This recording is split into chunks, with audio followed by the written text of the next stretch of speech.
Hello friends, मेरा नाम श्रवण है और स्वागत है आपका स्मार्ट सिटी गाइड में। आज की इस वीडियो में बात करेंगे हमारे देश के निर्माणाधीन और प्रस्तावित इंडस्ट्रियल कॉरिडोर्स के बारे में। आपको बता दें कि हमारे देश में कुल 11 इंडस्ट्रियल कॉरिडोर्स के निर्माण की योजना है। अतः इस वीडियो में सभी 11 इंडस्ट्रियल कॉरिडोर्स के बारे में जानकारी दी जाएगी। लेकिन सबसे पहले इंडस्ट्रियल कॉरिडोर को समझते हैं। इंडस्ट्रियल कॉरिडोर या औद्योगिक गलियारा विभिन्न प्रकार के इंफ्रास्ट्रक्चर का संग्रह होता है, जिसका निर्माण किसी खास भौगोलिक क्षेत्र में किया जाता है। और इंडस्ट्रियल कॉरिडोर का प्रमुख उद्देश्य उस विशेष भौगोलिक क्षेत्र में इंडस्ट्रियल डेवलपमेंट या मैन्युफैक्चरिंग क्लस्टर्स इत्यादि को स्थापित करना होता है। और इस इंडस्ट्रियल कॉरिडोर के अंतर्गत मैन्युफैक्चरिंग फ्रेंडली इकोसिस्टम डेवलप करने के लिए ports, highways, rail roads, multi modal logistic parks, passenger cum cargo airports, inland waterways, smart cities, industrial areas, industrial regions इत्यादि सपोर्टिंग इंफ्रास्ट्रक्चर को डेवलप किया जाता है। और इस प्रकार के इंडस्ट्रियल कॉरिडोर्स के कारण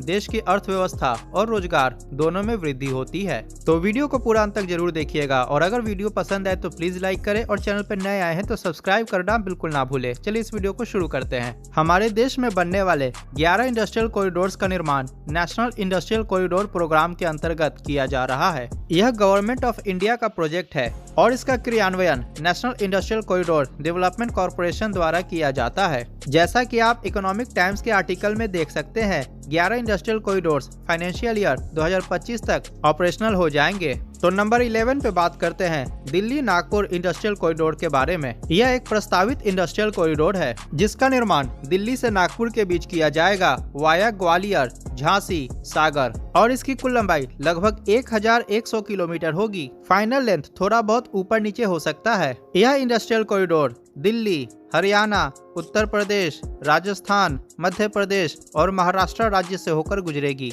ट्रांसपोर्टेशन के लिए इस इंडस्ट्रियल कॉरिडोर के अंतर्गत north south dedicated freight corridor का निर्माण किया जाएगा। वर्तमान में north south dedicated freight corridor का डीपीआर तैयार किया जा रहा है, जो कि दिसंबर 2021 तक पूरा कर लिया जाएगा। सड़क परिवहन के लिए नेशनल हाईवे नंबर 44, जो कि नॉर्थ साउथ कॉरिडोर है, भारतमाला परियोजना के अंतर्गत नेशनल हाईवे नंबर 44 को 6 लेन या 8 लेन तक चौड़ा किया जाएगा। इस इंडस्ट्रियल कॉरिडोर के अंतर्गत वेरियस लॉजिस्टिक्स पार्क का निर्माण भी शामिल है। इसके साथ ही हाई स्पीड रेल लाइन का निर्माण भी प्रस्तावित है, जिसका निर्माण diamond quadrilateral high speed rail line project के अंतर्गत किया जाएगा। नागपुर के doctor Baba Saheb Ambedkar international airport का विस्तारीकरण भी शामिल है। और यह सभी ट्रांसपोर्टेशन प्रोजेक्ट इस इंडस्ट्रियल कॉरिडोर के लिए एज ए सपोर्टिंग इंफ्रास्ट्रक्चर काम करेगा। दिल्ली नागपुर इंडस्ट्रियल कॉरिडोर का निर्माण कार्य बहुत ही जल्द शुरू किया जाएगा और इसके निर्माण में लगने वाली राशि का फिलहाल कोई अनुमान नहीं है। और जो भी ट्रांसपोर्टेशन प्रोजेक्ट का मैंने उल्लेख किया है इस इंडस्ट्रियल कॉरिडोर के सपोर्टिंग इंफ्रास्ट्रक्चर के लिए, उनका निर्माण अलग अलग परियोजनाओं के अंतर्गत किया जाएगा और उन पर खर्च होने वाली राशि को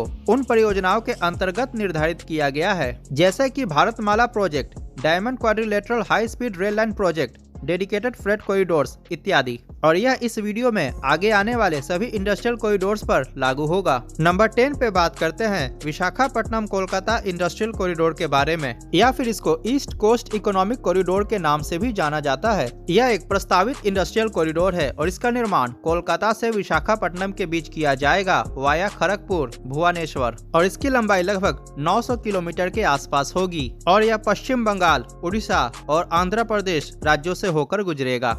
इस इंडस्ट्रियल कॉरिडोर में नेशनल हाईवे नंबर 16 को 6 से 8 लेन तक चौड़ा किया जाएगा अंडर द भारतमाला परियोजना। और नेशनल हाईवे नंबर 16 के दोनों तरफ लगभग 100 किलोमीटर के आसपास इस इंडस्ट्रियल कॉरिडोर का इन्फ्लुएंस जोन होगा। Vizag Kolkata industrial corridor east coast economic corridor के फेज 3 के अंतर्गत आता है। उड़ीसा इकोनॉमिक कॉरिडोर और वेस्ट बंगाल इकोनॉमिक कॉरिडोर इसके अंतर्गत डेवलप किया जाएगा। इस कॉरिडोर का इन्फ्लुएंस जोन उड़ीसा के लगभग 20 जिलों से होकर गुजरेगा और वेस्ट बंगाल के लगभग 10 जिलों से होकर गुजरेगा। रेल ट्रांसपोर्टेशन के लिए east coast dedicated freight corridor का निर्माण किया जाएगा। हावड़ा से चेन्नई तक high speed rail line corridor प्रस्तावित है और यह हाई स्पीड रेल लाइन इस कॉरिडोर से होकर गुजरेगा। सागरमाला परियोजना के अंतर्गत Visakhapatnam port, Paradip port, Haldia port, Kolkata port इत्यादि का विस्तारीकरण किया जाएगा। उड़ीसा में न्यू पारादीप पोर्ट और वेस्ट बंगाल में सागर आइलैंड पोर्ट का निर्माण प्रस्तावित है। सागरमाला प्रोग्राम के अंतर्गत ही वेरियस इनलैंड वाटरवेज को डेवलप किया जाएगा। लॉजिस्टिक्स एफिशिएंसी एनहांसमेंट प्रोग्राम के अंतर्गत वेरियस लॉजिस्टिक्स पार्क का निर्माण भी शामिल है। और एक बात मैं आप सभी को क्लियर कर दूं, Sagarmala programme, Bharatmala programme, logistics efficiency enhancement programme, dedicated freight corridors, diamond quadrilateral high speed rail line project, यह सभी प्रोजेक्ट्स इंडस्ट्रियल कॉरिडोर्स को बूस्ट करने में सहायक सिद्ध होंगे। ओडिशा इकोनॉमिक कॉरिडोर के अंतर्गत इन सभी नोड्स को डेवलप किया जाएगा और वेस्ट बंगाल इकोनॉमिक कॉरिडोर के अंतर्गत इन नोड्स को डेवलप किया जाएगा। सितंबर 2020 में उड़ीसा इकोनॉमिक कॉरिडोर को अप्रूव किया गया और 2025 तक इस इकोनॉमिक कॉरिडोर में 81,000 करोड़ रुपए इन्वेस्ट किया जा सकता है, जिससे कि लगभग 8 लाख नौकरियां पैदा होंगी और 4 लाख करोड़ रुपए का मैन्युफैक्चरिंग आउटपुट निकलेगा और 2045 तक यह मैन्युफैक्चरिंग आउटपुट बढ़कर 20 ट्रिलियन रुपीस हो जाएगी और जॉब्स की संख्या बढ़कर 14 करोड़ हो जाएगी। अकॉर्डिंग टू द पायोनियर, इस कॉरिडोर के निर्माण के लिए 7,000 एकड़ लैंड को निर्धारित किया जा चुका है। नंबर 9 पे बात करते हैं हैदराबाद बेंगलुरु इंडस्ट्रियल कॉरिडोर के बारे में। हैदराबाद बेंगलुरु इंडस्ट्रियल कॉरिडोर एक प्रस्तावित परियोजना है जिसको कि सितंबर 2020 में सेंट्रल गवर्नमेंट द्वारा अप्रूव किया जा चुका है। यह इंडस्ट्रियल कॉरिडोर तेलंगाना, आंध्र प्रदेश और कर्नाटका राज्यों से होकर गुजरेगा और इसकी लंबाई लगभग 600 किलोमीटर होगी। इस इंडस्ट्रियल कॉरिडोर को बूस्ट देने के लिए नेशनल हाईवे नंबर 44 को भारतमाला परियोजना के अंतर्गत 6 लेन या 8 लेन तक चौड़ा किया जाएगा। इसके साथ ही हैदराबाद से बेंगलुरु के बीच एक्सप्रेसवे का निर्माण प्रस्तावित है। हैदराबाद के राजीव गांधी इंटरनेशनल एयरपोर्ट का एक्सपेंशन किया जाएगा और बेंगलुरु के केम्पेगौड़ा इंटरनेशनल एयरपोर्ट का एक्सपेंशन किया जा रहा है। इनिशियली कुर्नूल डिस्ट्रिक्ट के उरवाकल को as a industrial node select किया गया है। इस इंडस्ट्रियल कॉरिडोर के अंतर्गत लॉजिस्टिक्स एफिशिएंसी एनहांसमेंट प्रोग्राम के अंतर्गत यह सभी लॉजिस्टिक्स पार्क प्रस्तावित हैं। तिरुपति में आईटी पार्क प्रस्तावित है और इनिशियली इस आईटी पार्क के लिए 25 एकड़ लैंड को अलॉट करने पर विचार किया जा रहा है। हैदराबाद बेंगलुरु इंडस्ट्रियल कॉरिडोर से वर्तमान में इतनी इंफॉर्मेशन अवेलेबल है और इस इंडस्ट्रियल कॉरिडोर को पार्शियली 2025 तक ऑपरेशनल करने का टारगेट है। नंबर 8 पे बात करते हैं हैदराबाद वारंगल इंडस्ट्रियल कॉरिडोर के बारे में। यह एक प्रस्तावित इंडस्ट्रियल कॉरिडोर है और वर्तमान में इसका फिजिबिलिटी स्टडी रिपोर्ट तैयार किया जा रहा है। हैदराबाद वारंगल इंडस्ट्रियल कॉरिडोर का निर्माण तेलंगाना राज्य में किया जाएगा और इसकी लंबाई लगभग 150 किलोमीटर होगी। इनिशियली इस इंडस्ट्रियल कॉरिडोर के अंतर्गत हैदराबाद में 8,000 एकड़ लैंड को चिन्हित किया गया है फॉर इंडस्ट्रियल डेवलपमेंट। इसके अंतर्गत हैदराबाद में अमेज़न डेटा सेंटर का निर्माण किया जाएगा जिसको एनवायरमेंटल क्लियरेंस मिल चुका है और इस डेटा सेंटर का निर्माण 11,624 करोड़ रुपए में किया जाएगा। क्वाड्रेंट रिसोर्सेस वारंगल के मडिकोंडा आईटी हब में अपना आईटी सेंटर का निर्माण कर रही है। इसके साथ ही सायंट और टेक महिंद्रा अपने सेंटर को वारंगल में विस्तार कर रहे हैं और Hatsun agro products limited India's largest ice cream manufacturing plant का निर्माण करेंगे 207 करोड़ रुपए में in Govindpur in Sangareddy district. अतः इस इंडस्ट्रियल कॉरिडोर के कारण इन सभी फर्म्स को काफी लाभ होगा। इसके साथ ही फ्यूचर में और भी बड़ी इन्वेस्टमेंट की अपॉर्चुनिटी क्रिएट होगी। बेटर ट्रांसपोर्टेशन के लिए हैदराबाद से वारंगल नेशनल हाईवे नंबर 163 को 4 लेन में कन्वर्ट करने का काम किया जा रहा है।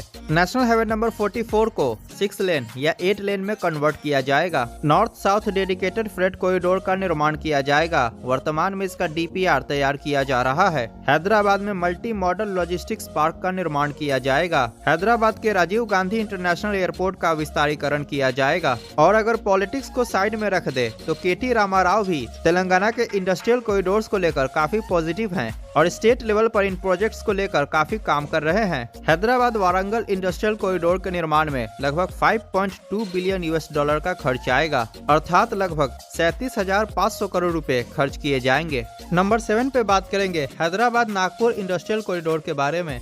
यह एक प्रस्तावित इंडस्ट्रियल कॉरिडोर है और वर्तमान में इसका फिजिबिलिटी स्टडी रिपोर्ट तैयार किया जा रहा है। हैदराबाद नागपुर इंडस्ट्रियल कॉरिडोर तेलंगाना और महाराष्ट्र राज्यों से होकर गुजरेगा और इसकी कुल लंबाई लगभग 585 किलोमीटर होगा। हैदराबाद नागपुर इंडस्ट्रियल कॉरिडोर का इन्फ्लुएंस जोन इन जिलों से होकर गुजरेगा। इस इंडस्ट्रियल कॉरिडोर के ट्रांसपोर्टेशन कनेक्टिविटी के लिए नेशनल हाईवे नंबर 44 को 6 लेन या 8 लेन तक चौड़ा किया जाएगा।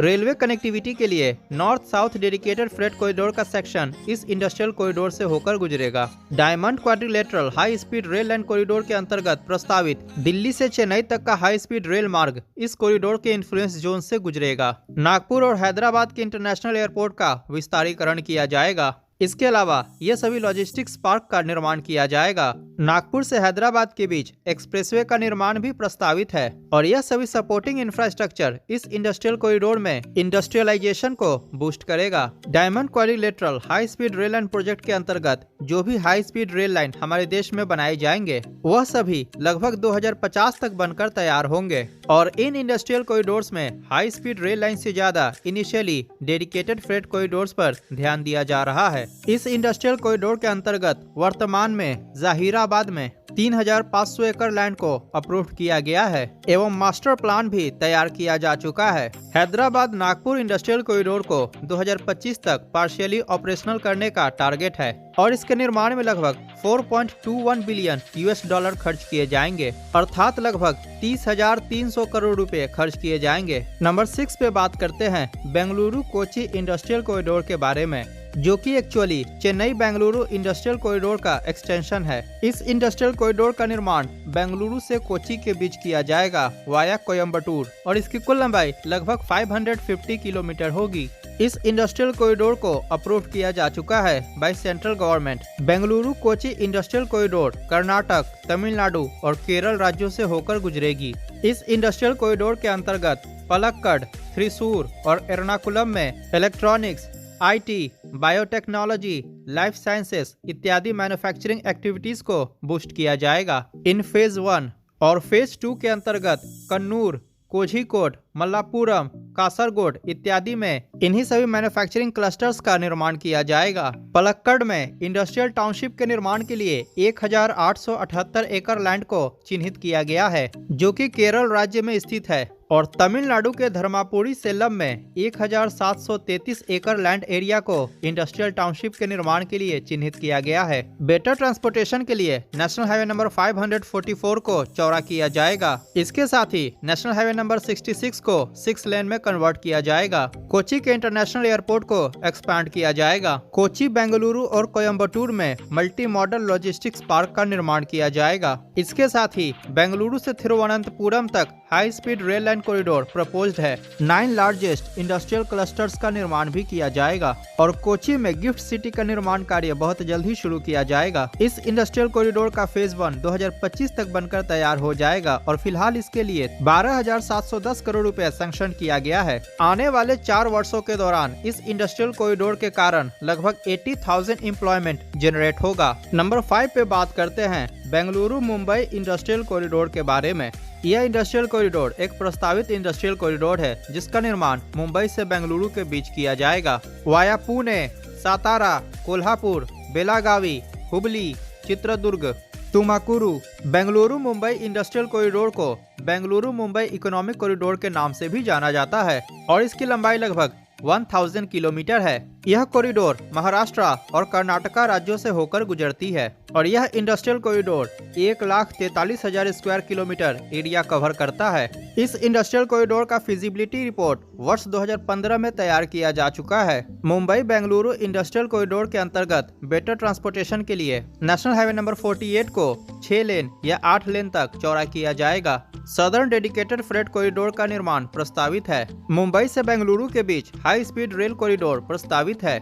नवी मुंबई इंटरनेशनल एयरपोर्ट का निर्माण किया जा रहा है। पुणे में छत्रपति संभाजी राजे इंटरनेशनल एयरपोर्ट का निर्माण प्रस्तावित है। इसके साथ ही मुंबई, पुणे और बेंगलुरु में एग्जिस्टिंग एयरपोर्ट को एक्सपांड किया जाएगा। गोवा के मोपा में इंटरनेशनल एयरपोर्ट का निर्माण किया जा रहा है। बेटर पोर्ट कनेक्टिविटी के लिए बेंगलुरु से मंगलुरु के बीच एक्सप्रेसवे का निर्माण किया जाएगा और कर्नाटका में बेलेकरी पोर्ट का निर्माण किया जा रहा है। Various multi modal logistics park का निर्माण भी शामिल है जो कि इस इंडस्ट्रियल कॉरिडोर के इंफ्रा को बूस्ट करेगा।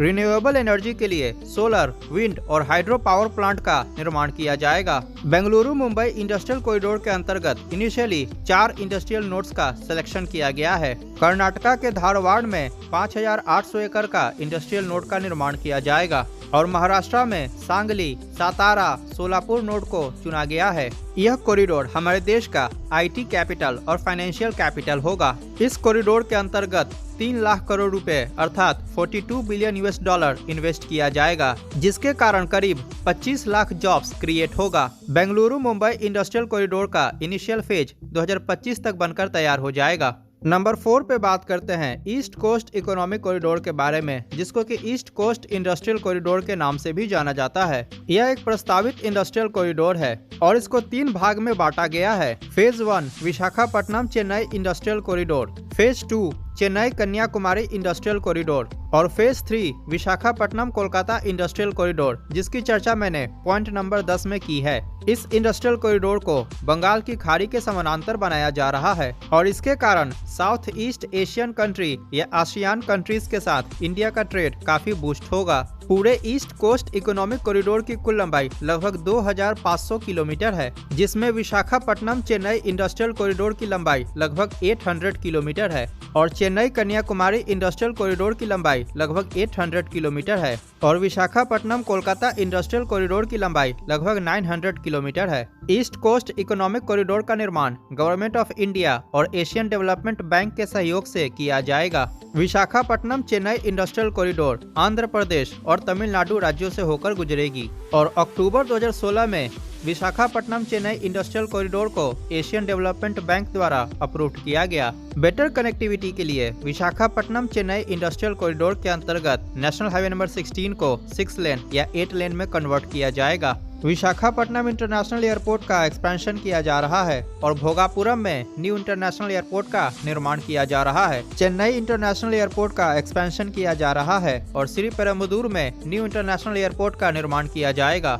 रेलवे कनेक्टिविटी के लिए नॉर्थ साउथ DFC और ईस्ट कोस्ट DFC का निर्माण प्रस्तावित है एवं इसका DPR तैयार किया जा रहा है। हावड़ा से चेन्नई के बीच high speed rail line project प्रस्तावित है। विशाखापट्टनम पोर्ट, चेन्नई पोर्ट इत्यादि का एक्सपेंशन किया जाएगा। आंध्र प्रदेश में मछलीपट्टनम पोर्ट का निर्माण किया जाएगा। इनलैंड वाटरवेज कनेक्टिविटी के लिए वेरियस इनलैंड वाटरवेज को रीडेवलप किया जाएगा और यह सभी मल्टी मॉडल लॉजिस्टिक्स पार्क का निर्माण किया जाएगा। विशाखापट्टनम चेन्नई इंडस्ट्रियल कॉरिडोर के अंतर्गत pharmaceuticals, auto and auto components, textiles, metallurgy, chemicals and petrochemicals, food processing and electronics इत्यादि इंडस्ट्रीज को प्राथमिकता दिया जाएगा। विशाखापट्टनम चेन्नई इंडस्ट्रियल कॉरिडोर के अंतर्गत इन 4 इंडस्ट्रियल नोड्स को आइडेंटिफाई किया गया है। यह इंडस्ट्रियल कॉरिडोर 2025 में ऑपरेशनल हो जाएगा और 2045 तक इस कॉरिडोर के कारण 95 लाख जॉब्स क्रिएट होंगे। इनिशियली एशियन डेवलपमेंट बैंक द्वारा इस कॉरिडोर के लिए $631 मिलियन का फंड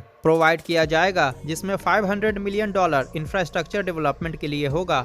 इसके अलावा आंध्र प्रदेश गवर्नमेंट भी इस प्रोजेक्ट के लिए $215 मिलियन खर्च करेगी और इस राशि के द्वारा इन सभी चीजों को डेवलप किया जाएगा। ईस्ट कोस्ट इकोनॉमिक कॉरिडोर के फेज 2 के अंतर्गत बनने वाले चेन्नई कन्याकुमारी इंडस्ट्रियल कॉरिडोर के सपोर्टिंग इंफ्रास्ट्रक्चर के रूप में नेशनल हाईवे नंबर 38 और नेशनल हाईवे नंबर 44 को 6 लेन या 8 लेन तक चौड़ा किया जाएगा। इनायम पोर्ट का निर्माण किया जाएगा। कन्याकुमारी के कोलाचेल पोर्ट का निर्माण किया जाएगा और कुडालोर पोर्ट को एक्सपांड किया जाएगा। चेन्नई कन्याकुमारी इंडस्ट्रियल कॉरिडोर का इन्फ्लुएंस जोन तमिलनाडु स्टेट के 23 डिस्ट्रिक्ट से होकर गुजरेगा। इस कॉरिडोर के अंतर्गत 6 इंडस्ट्रियल नोड्स को आइडेंटिफाई किया गया है। इतना ही नहीं, इन सभी स्टेट हाईवेज को रीडेवलप किया जाएगा और पार्शियली यह 2025 तक ऑपरेशनल हो जाएगा। चेन्नई कन्याकुमारी इंडस्ट्रियल कॉरिडोर के निर्माण में लगभग 6,448 करोड़ रुपए खर्च किए जाएंगे और इसका 70% कॉस्ट एशियन डेवलपमेंट बैंक द्वारा कवर किया जाएगा।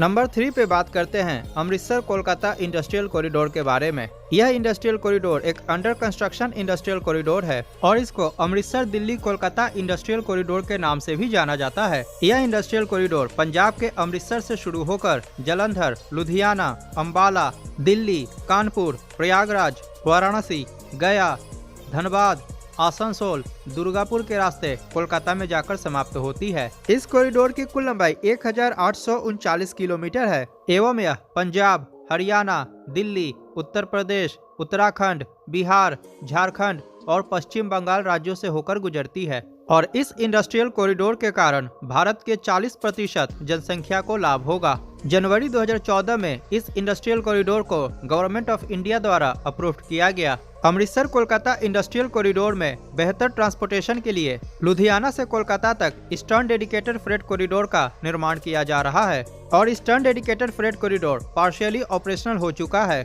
अमृतसर कोलकाता इंडस्ट्रियल कॉरिडोर का influence zone eastern dedicated freight corridor के दोनों साइड 150 से 200 किलोमीटर की दूरी तक फैला होगा। बेटर रोड कनेक्टिविटी के लिए नेशनल हाईवे नंबर 19 को 6 लेन में कन्वर्ट किया जा रहा है। इसके साथ ही भारतमाला परियोजना के अंतर्गत दिल्ली अमृतसर कटरा एक्सप्रेसवे का निर्माण भी शामिल है। इनलैंड वाटरवेज के लिए नेशनल वाटरवे 1 का निर्माण किया गया है, जो कि वर्तमान में पश्चिम बंगाल के हल्दिया से उत्तर प्रदेश के वाराणसी तक ऑपरेशनल हो चुका है और इसको फ्यूचर में हल्दिया से प्रयागराज तक एक्सटेंड किया जाएगा। इन मल्टी मॉडल लॉजिस्टिक्स पार्क का निर्माण किया जाएगा इस इंडस्ट्रियल कॉरिडोर के अंतर्गत। बेटर पोर्ट कनेक्टिविटी के लिए पश्चिम बंगाल में कोलकाता पोर्ट और हल्दिया पोर्ट का विस्तारीकरण किया जाएगा। इसके अलावा सागर आइलैंड पोर्ट का निर्माण किया जाएगा। Diamond quadrilateral high speed rail project के अंतर्गत दिल्ली से कोलकाता के बीच हाई स्पीड रेल कॉरिडोर का निर्माण किया जाएगा, जिसमें इनिशियली दिल्ली से वाराणसी के बीच हाई स्पीड रेल कॉरिडोर का निर्माण किया जाएगा और वर्तमान में इस रूट का सर्वे किया जा रहा है।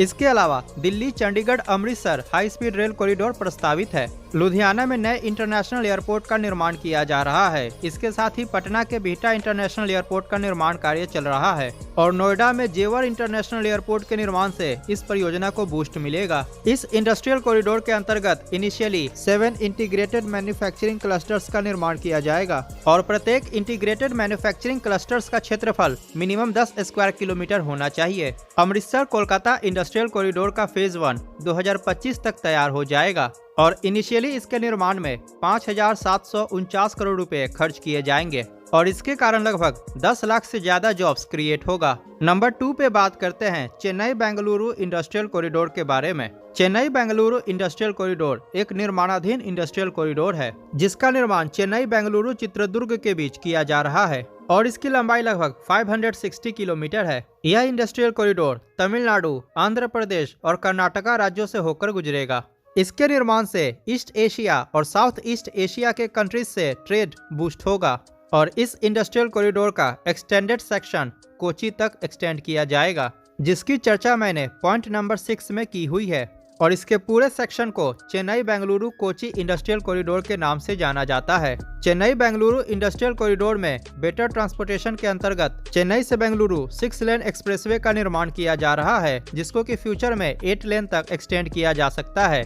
इसके अलावा नेशनल हाईवे नंबर 48 को 6 लेन या 8 लेन तक कन्वर्ट किया जाएगा। डेडिकेटेड फ्रेट कॉरिडोर के अंतर्गत Chennai Bengaluru dedicated freight corridor का निर्माण प्रस्तावित है। चेन्नई बेंगलुरु मैसूरू के बीच हाई स्पीड रेल कॉरिडोर प्रस्तावित है। इन सभी मल्टी मॉडल लॉजिस्टिक्स पार्क का निर्माण किया जाएगा। एग्जिस्टिंग एयरपोर्ट को एक्सपांड किया जाएगा और चेन्नई के श्री पेरम्बदूर में न्यू इंटरनेशनल एयरपोर्ट का निर्माण किया जाएगा। इसके साथ ही चेन्नई के एन्नोर पोर्ट को एक्सपांड किया जाएगा। इस इंडस्ट्रियल कॉरिडोर के अंतर्गत तमिलनाडु में पुन्नेरी इंडस्ट्रियल नोड, आंध्र प्रदेश में कृष्णापट्टनम इंडस्ट्रियल नोड और कर्नाटका में तुमाकुरु इंडस्ट्रियल नोड का निर्माण प्रस्तावित है। चेन्नई बेंगलुरु इंडस्ट्रियल कॉरिडोर को पार्शियली 2025 तक ऑपरेशनल करने का टारगेट है और इस पूरे कॉरिडोर के निर्माण में अनुमानित 1,67,500 करोड़ रुपए खर्च किए जाएंगे, अप्रोक्स 22.97 बिलियन $। और इस प्रोजेक्ट के लिए funding Japanese international corporation agency Zika द्वारा किया जाएगा और 2040 तक इस इंडस्ट्रियल कॉरिडोर से 2 करोड़ 20 लाख जॉब्स क्रिएट होगा। नंबर 1 पे बात करते हैं दिल्ली मुंबई इंडस्ट्रियल कॉरिडोर के बारे में। दिल्ली मुंबई इंडस्ट्रियल कॉरिडोर का निर्माण दिल्ली से मुंबई के बीच किया जा रहा है और यह महत्वाकांक्षी परियोजना उत्तर प्रदेश, दिल्ली, हरियाणा, राजस्थान, मध्य प्रदेश, गुजरात, दादर नगर हवेली और दमन और दीव एवं महाराष्ट्र राज्यों से होकर गुजरेगी। इस प्रकार यह परियोजना भारत के 6 राज्यों और 2 केंद्र शासित राज्यों में फैला होगा, जिसकी कुल लंबाई लगभग 1,504 किलोमीटर होगी और यह विश्व के सबसे बड़े मेगा प्रोजेक्ट्स में से एक है एवं निकट भविष्य में यह विश्व का मैन्युफैक्चरिंग और इन्वेस्टमेंट डेस्टिनेशन बनेगा। DMIC प्रोजेक्ट के अंतर्गत 24 इंडस्ट्रियल रीजन्स का निर्माण किया जाएगा एवं इसके फर्स्ट फेज में 8 इंडस्ट्रियल रीजन्स का निर्माण किया जा रहा है, जिसके अंतर्गत गुजरात में Dholera special investment region, Maharashtra में सेंद्रा बिटकिन इंडस्ट्रियल रीजन और Dighi port industrial area, UP में Dadri Noida Ghaziabad industrial region, MP में विक्रम उद्योगपुरी इंडस्ट्रियल रीजन, राजस्थान में जोधपुर पाली मारवाड़ इंडस्ट्रियल एरिया और खुशखेरा भिवड्डी नीमराना इंडस्ट्रियल रीजन एवं हरियाणा में मानेसर बवाल इंडस्ट्रियल रीजन का निर्माण किया जा रहा है। इसके अलावा DMIC प्रोजेक्ट के अंतर्गत 2 इंटरनेशनल एयरपोर्ट्स का निर्माण किया जा रहा है। पहला उत्तर प्रदेश में जेवर इंटरनेशनल एयरपोर्ट और दूसरा गुजरात में धोलेरा इंटरनेशनल एयरपोर्ट। DMIC के अंतर्गत 5 पावर प्रोजेक्ट्स का निर्माण किया जा रहा है। रैपिड रेल ट्रांसपोर्ट सिस्टम या RRTS का निर्माण किया जा रहा है एवं RRTS के फेज 1 में दिल्ली गाजियाबाद मेरठ RRTS, दिल्ली गुरुग्राम अलवर RRTS और दिल्ली पानीपत RRTS का निर्माण किया जाएगा एवं RRTS के फेज 2 में Delhi Rohtak RRTS, Delhi Palwal RRTS, Delhi Khurja RRTS, Ghaziabad Hapur RRTS और दिल्ली बरौत RRTS का निर्माण किया जाएगा और गुरुग्राम तथा अहमदाबाद में बस रैपिड ट्रांजिट सिस्टम को भी डेवलप किया जा रहा है और अहमदाबाद से धोलेरा एक्सप्रेसवे और MRTS कॉरिडोर का निर्माण किया जाएगा। DMIC के अंतर्गत 2 लॉजिस्टिकल हब्स का निर्माण किया जा रहा है। पहला integrated industrial township greater Noida Uttar Pradesh में और दूसरा इंडस्ट्रियल मॉडल टाउनशिप बवाल हरियाणा में। बेहतर ट्रांसपोर्टेशन और लॉजिस्टिक्स के मूवमेंट के लिए दिल्ली मुंबई एक्सप्रेसवे का निर्माण किया जा रहा है। दिल्ली से मुंबई नेशनल हाईवे नंबर 48 को 8 लेन्स में कन्वर्ट किया जाएगा। उत्तर प्रदेश के दादरी से महाराष्ट्र के जवाहरलाल नेहरू पोर्ट ट्रस्ट तक वेस्टर्न डेडिकेटेड फ्रेट कॉरिडोर का निर्माण किया जा रहा है, जिसकी कुल लंबाई 1504 किलोमीटर है एवं दिल्ली से मुंबई तक हाई स्पीड रेल कॉरिडोर का भी निर्माण किया जाएगा, जिसमें इसके फर्स्ट फेज में मुंबई से अहमदाबाद तक हाई स्पीड रेल कॉरिडोर का निर्माण कार्य किया जा रहा है। इसके साथ ही इंपोर्ट और एक्सपोर्ट के लिए DMIC के अंतर्गत 3 कोस्टल इकोनॉमिक जोन्स का भी निर्माण किया जा रहा है, जो कि सागरमाला परियोजना के अंतर्गत शामिल हैं। दिल्ली मुंबई इंडस्ट्रियल कॉरिडोर के इन्फ्लुएंस जोन की चौड़ाई लगभग 300 किलोमीटर है। इस परियोजना को दिसंबर 2006 में लॉन्च किया गया था एवं इस परियोजना पर गवर्नमेंट ऑफ इंडिया और गवर्नमेंट ऑफ जापान मिलकर काम कर रही है। DMIC का फेज 1 2025 तक, फेज 2 2032 तक और फेज 3 2037 तक बनकर तैयार हो जाएगा एवं इसके निर्माण में $100 बिलियन का खर्च आएगा, यानी वर्तमान के हिसाब से 7,50,000 करोड़ रुपए खर्च किए जाएंगे। 2025 तक इस कॉरिडोर के कारण लगभग 30 लाख जॉब्स क्रिएट होगा इन मैन्युफैक्चरिंग सेक्टर और 2032 तक मैन्युफैक्चरिंग, लेबर और सर्विस सेक्टर में कुल मिलाकर लगभग 5 करोड़ जॉब्स क्रिएट होगा। इन सभी 11 इंडस्ट्रियल कॉरिडोर्स के निर्माण से मेक इन इंडिया इनिशिएटिव को बूस्ट मिलेगा और उम्मीद है कि बहुत ही जल्द कोलकाता गुवाहाटी इंडस्ट्रियल कॉरिडोर को प्रस्तावित किया जाएगा। तो आज के वीडियो में इतना ही। अगर वीडियो अच्छा लगा हो तो प्लीज लाइक करें और चैनल पर नए आए हैं तो सब्सक्राइब करके बगल के बेल आइकन को जरूर से प्रेस कर ले। मिलते हैं अगली वीडियो में। नमस्कार, जय हिंद।